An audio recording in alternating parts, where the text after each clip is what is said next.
I love anime, but most anime isn't worth watching. There, I said it. Doesn't matter if it's in this world or another, anime has just hit that oversaturation point where there's too much of it, and quality control is asleep at the wheel, meaning you can and will find some of the most boring, cliche shows imaginable, with easily some of the worst protagonists I've ever seen, with even peak women being unable to save these basic-ass men. That's right, we're talking about anime's Everyman problem, and since for basically no reason the last video I did on the subject just hit 2 million views, only God in the algorithm knows why this one went off, I figured I might as well do the sequel. Because if you thought Hollywood had a problem pandering to its audience, trust me, you haven't seen anything yet. Now context. For those of you who don't know, a few months back, I made a video about the second most notorious thing to come out of Transylvania, Johnny and Mavis. The love story about everyone's 118-year-old goth crush hooking up with the first man she ever met, because a random stoner was just the perfect guy to end centuries of prejudice, right after he stole their women, despite having more chemistry with their dads. Now, I don't like Johnny. He's fine in the first film, but he does highlight this Western trend of a main character being made painfully bland to serve as an audience surrogate, who's just here so that we can have a character who studios think is just like us. It can have all the reactions and questions we would have in this situation, all while being unnaturally rewarded with a wife, respect, and not having to pay rent at the end, for basically just existing. The everyman trope has its place. It's a valuable narrative tool for getting the audience up to speed in an organic way, so that other characters don't come off as unnatural explaining every piece of information to people who should definitely already know this. This is a problem movies have had for years. It's the only reason Chris Pratt had a career. But for all the crap I gave Hotel Transylvania, it does not hold a candle to the bullshit anime gets away with. They've started me off with as a joke. If you're gonna summon lazy-ass kids like me to your world, you better overhaul your crappy welfare program! Now, I love anime. Always have, always will. But the sad fact about getting older is admitting some of the stuff you used to love as a kid was terrible and porn with extra steps. Everyone should have their guilty pleasures, and younger kids should be able to watch their power fantasies without slander. Yet it's kinda different now. Or back in the day, all you had was like 2 channels and piracy with maybe 20 shows in between all of them.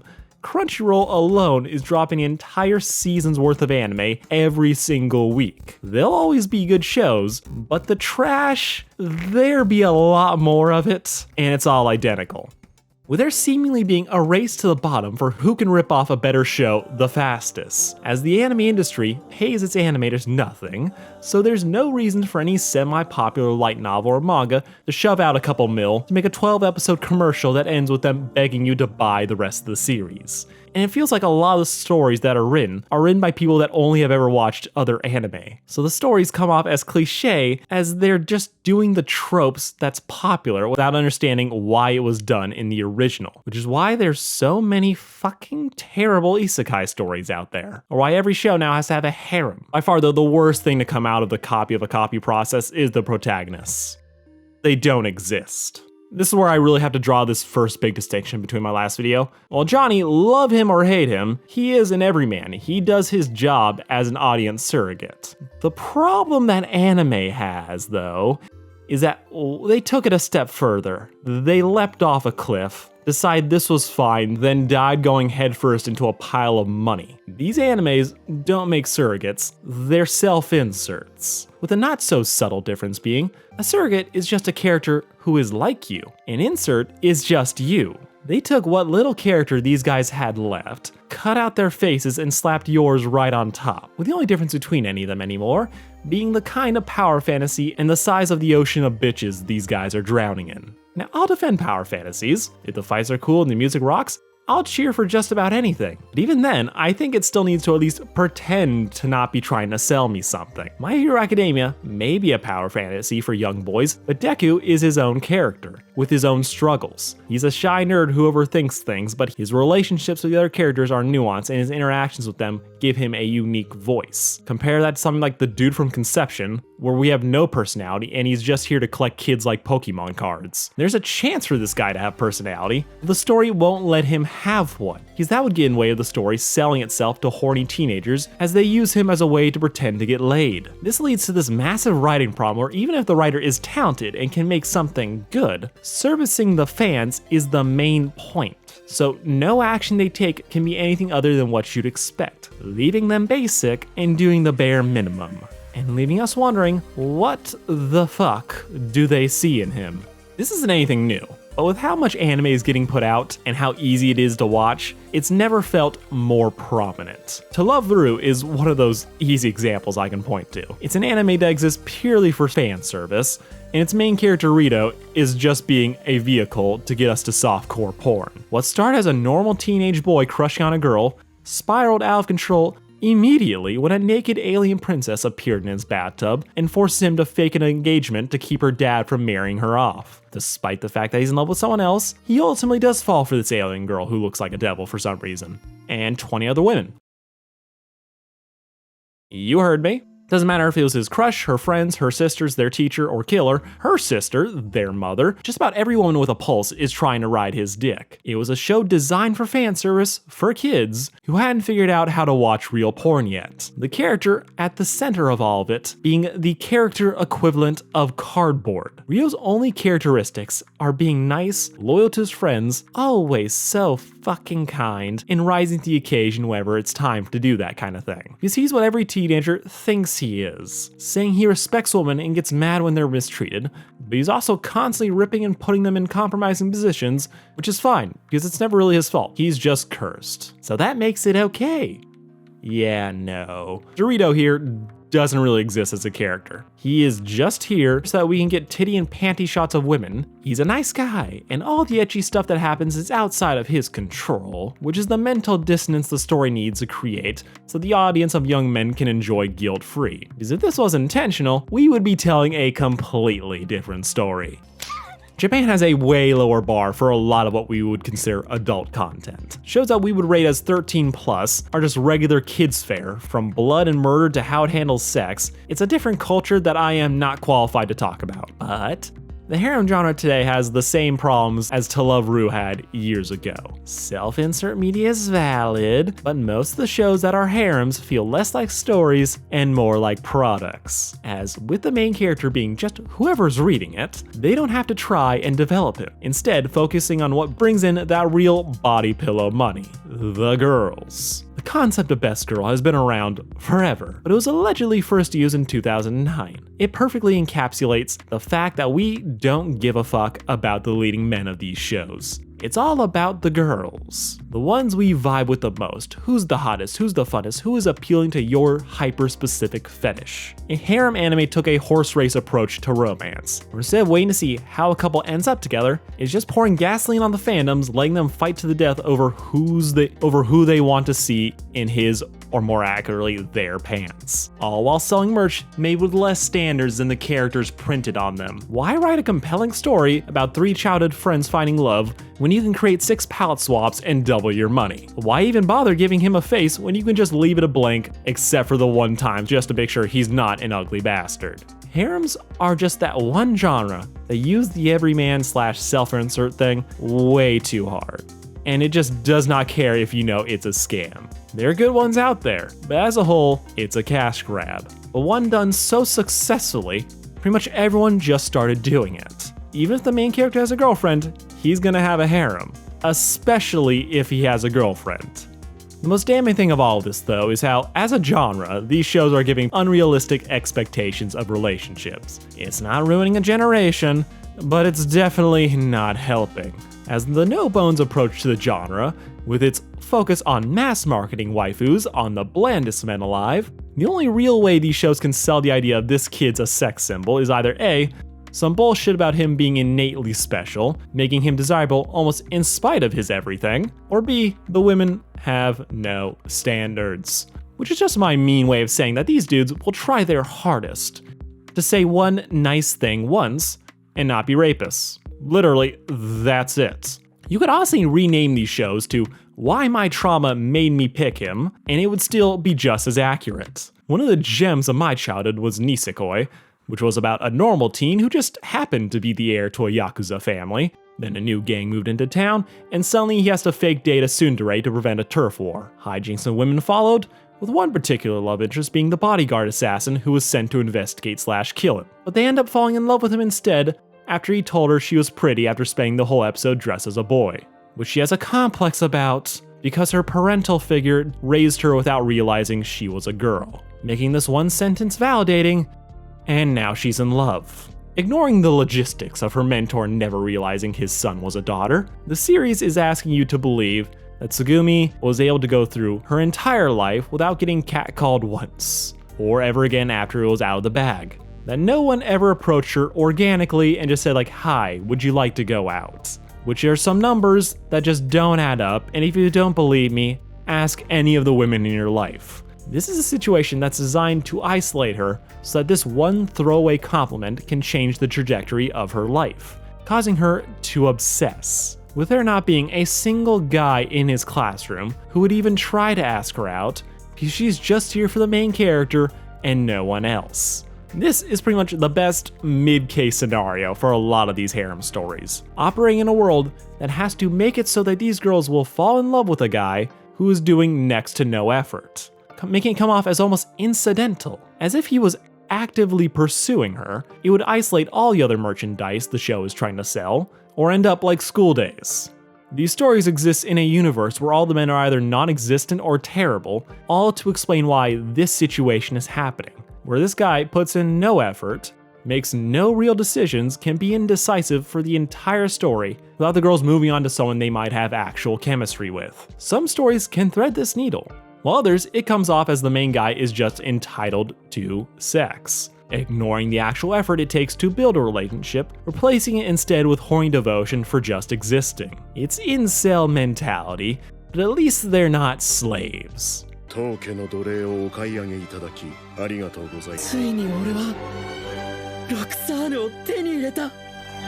Alright, let's talk about isekais. Fuck 'em. I know I went to college when this genre took over the world, but why? Why was this the thing that became the de facto king of the industry outside of Shonen Jump? It's totally happening! This must be an event pop where I'll learn to produce magic! Ha! Oh yeah, that's right. It's just us. Fish out of water stories are great. They do require some actual thought. Harry Potter has to explain why muggles don't know about magic. Percy Jackson has a whole phenomena about why people can't see it's crazy. Why try where you can just kill your 14 to 17-year-old straight male and put them in an entirely new generic world? Like, I get it. It's a very easy sell to audiences, and being the overpowered hero seems great, but after the third time, I really can't be bothered. So many of them follow the same basic story beats.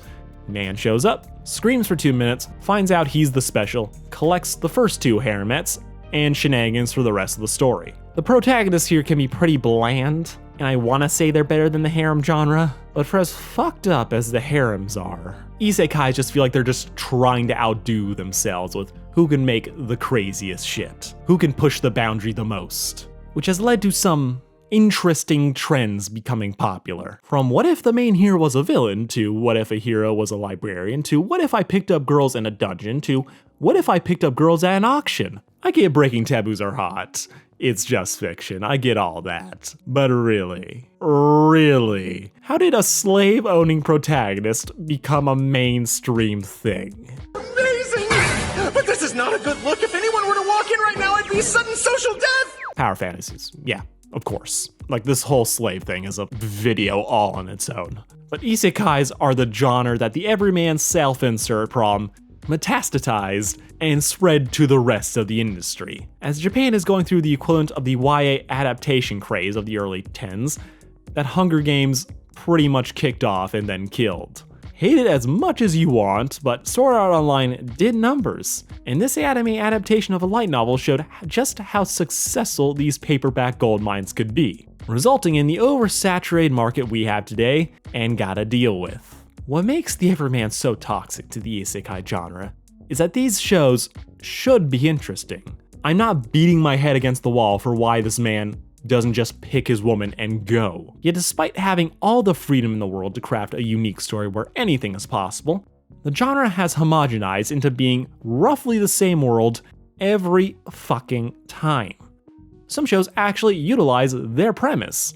Shoko Tensei builds an actual new world for its setting, with multiple languages and cultures for the people that inhabit it. Rudis is a 34-year-old Japanese man who died and got reincarnated as a baby in another world, with him experiencing what it's like to not grow up to be a pedophile.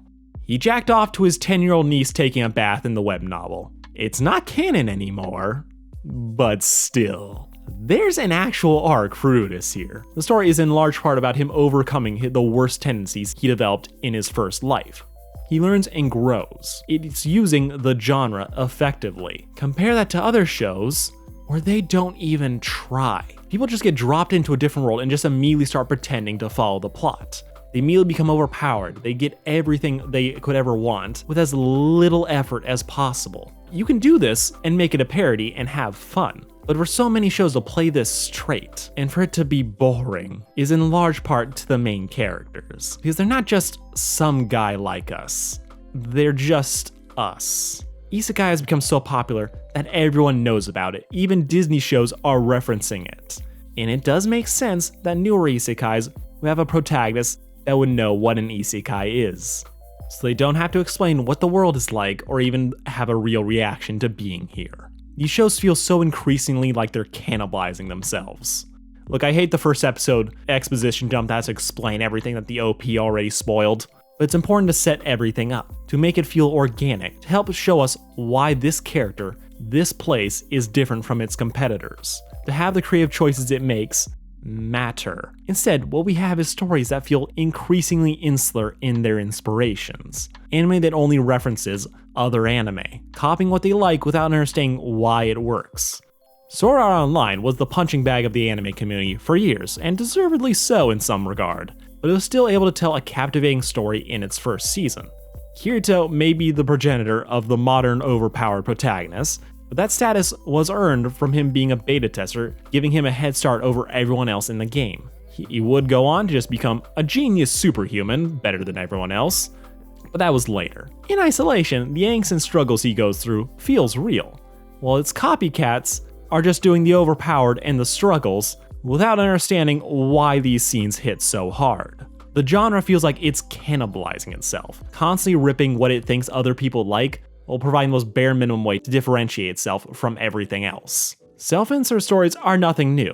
If Pokemon started today, you know it would start with Ash getting sent to another world rather than waking up in his own. But that joy in watching someone like you have all the experiences you want to have is still valid. Anime, though, feels like more and more of it is transparently just trying to sell to its audience, giving a sense of importance and value without showing or even pretending that they work for it. Main characters are just rewarded for just existing, and those characters are supposed to be us. Like, it's weird to explain this to anime fans, like, especially myself, that some things just get normalized. You expect, like, okay, yeah, there's gonna be a harem, there's always a harem, but there's no real point to it. After a while, it's just there because it's expected, and then it'll just, like, become the focus and become a waste of time. Maybe it's a matter of personal taste, but for me, so much of these shows feel like junk food. Fun at first, but consume too much and it makes me feel sick. The generic anime protagonist joke has been around since as long as there have been anime. We started with Goku clones, but now it has moved on to parody of the very people who enjoy it. Everyone's suddenly an incel who can't imagine getting women, till they're sent to another world where everyone wants to fuck them. I get that some shows are able to do this a little bit more grace, have an actual story they want to tell, but at a certain point, it really does feel either condescending or actually pandering. With the importance of telling a great story seems to diminish, as there's just so much of it, you can't really guarantee people will tune in, as stuff will just get lost in the clutter. So to really keep people's attention, it's now more concept-based stories. In Another World with a Smartphone being the perfect example of a show that seems like it was created for the title first, and everything after is just padding to justify its runtime for the people who clicked half curiously. There's just so many cans of worms you can get into talking about anime. I'm okay with there having a generic protagonist that grows throughout the story, but so many of these guys feel like the world is just reinforcing how great they are, and that's just it. And so busy trying to hit these different notes till you realize it doesn't know how to play them.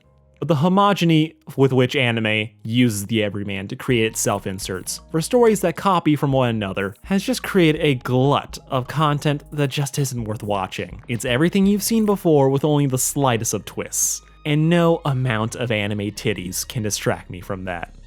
Thank you for watching. This has been Sarcastic Chorus. But please pretend to like, share it to everyone who hates it. Just go live your best lives, honestly. I don't really care at this point. Just honestly, I want everyone to go out and live their best lives. All of you, especially you. Go out there, live your best. Don't be the generic anime protagonist. Be the best you that you can be. Yada, yada, yada. Peace out.